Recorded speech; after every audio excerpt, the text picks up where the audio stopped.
بسم اللہ الرحمن الرحیم۔ محترم ناظرین السلام علیکم۔ میں آج اس ویڈیو میں حضرت خضر علیہ السلام کا واقعہ بیان کروں گی۔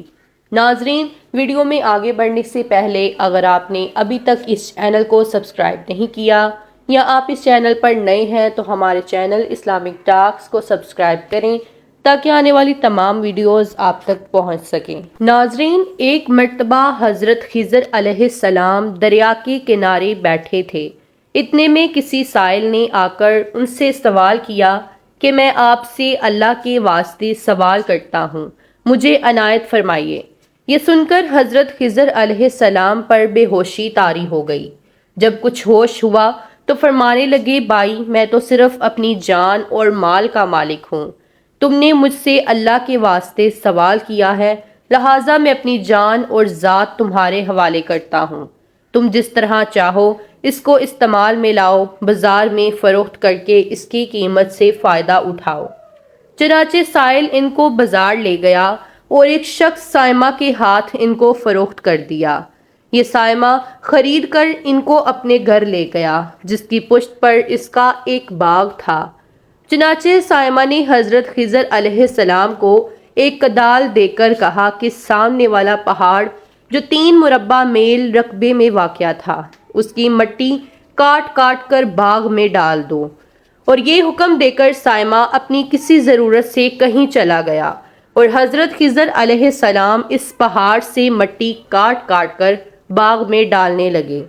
جب سائمہ گھر واپس آیا تو اس نے گھر والوں سے دریافت کیا کہ کیا تم نے غلام کو کھانا بھی کھلایا ہے یا نہیں؟ گھر والوں نے جواب دیا کہ ہمیں معلوم ہی نہیں غلام کہاں ہے۔ یہ سن کر جب سائمہ خود کھانا لے کر باغ میں آیا تو اس نے دیکھا کہ وہ غلام یعنی حضرت خضر علیہ السلام تمام پہاڑ کی مٹی کاٹ کر ڈال چکے تھے اور اپنے کام سے فارغ ہو کر اپنے مولا حقیقی کی عبادت میں مصروف تھے۔ یہ دیکھ کر ان کو بڑا تعجب ہوا اور اس نے دریافت کیا، یہ تو بتائیے کہ آپ کون ہیں؟ یہ بات سن کر حضرت خضر علیہ السلام پر کچھ بے ہوشی سی طاری ہو گئی اور پھر فاقہ ہونے پر انہوں نے فرمایا کہ بھائی، میں خضر ہوں۔ جس کو سن کر سائمہ کے ہوش اڑ گئے۔ تو نے یہ کیا کیا؟ ان کو غلام بنا کر ایسے کام پر لگایا، یہ تو انتہائی گستاخی ہے۔ پھر یہ سوچنے کے بعد سائمہ نے توبہ کی اور پروردگار سے عذر خواہی کے ساتھ حضرت خضر علیہ السلام کو آزاد کر دیا اور اللہ کی بارگاہ میں عرض کیا کہ اے رب العالمین، مجھ سے اس کا مواخذہ نہ کیجیے گا کیونکہ میں ان کو جانتا نہیں تھا۔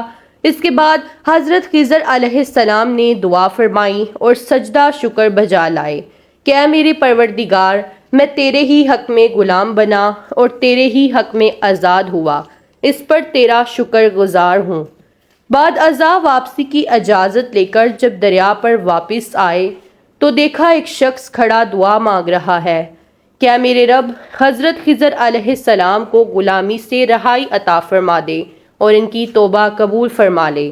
حضرت خضر علیہ السلام نے یہ دیکھ کر اس شخص سے دریافت کیا کہ آخر تو کون ہے؟ تو اس شخص نے بتایا کہ میں تو شازون ہوں، آپ کون ہیں؟ انہوں نے فرمایا کہ میں خضر ہوں۔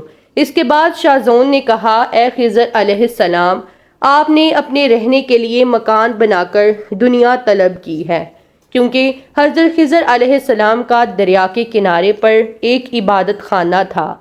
بس یہ سن کر وہ فوراً میدان میں نکل آئے اور وہیں اللہ کی عبادت میں مصروف ہو گئے۔ اس کے بعد حضرت خضر علیہ السلام نے اسی جگہ پر ایک درخت لگایا اور اس کے سائے میں عبادت شروع کر دی۔ تو آواز آئی، اے خضر، جب تم نے درخت کے سائے میں سجدہ کیا تو تم نے دنیا کو آخرت پر ترجیح دی۔ پھر فرمان ہوا، مجھے اپنی عزت اور جلال کی قسم ہے، مجھے دنیا کی محبت میں رضامندی نہیں ہے۔ اس کے بعد حضرت خضر علیہ السلام نے شازون فرشتے سے کہا کہ اے شازون، دعا کرو کہ اللہ تعالیٰ میری توبہ قبول فرمائے۔ چنانچہ شازون نے دعا کی اور اللہ نے شازون کی برکت سے حضرت خضر علیہ السلام کی توبہ کو قبول فرمایا۔ خدا کے برگزیدہ بندے اسی حالت میں رہتے ہیں جو اللہ کو منظور ہو۔ بے شک ہماری فلاح بھی اسی میں ہے کہ زندگی کے ہر موڑ پر آنے والے ہر بیچ و غم میں ہم راضی رہیں، اللہ تعالیٰ کی چاہت کو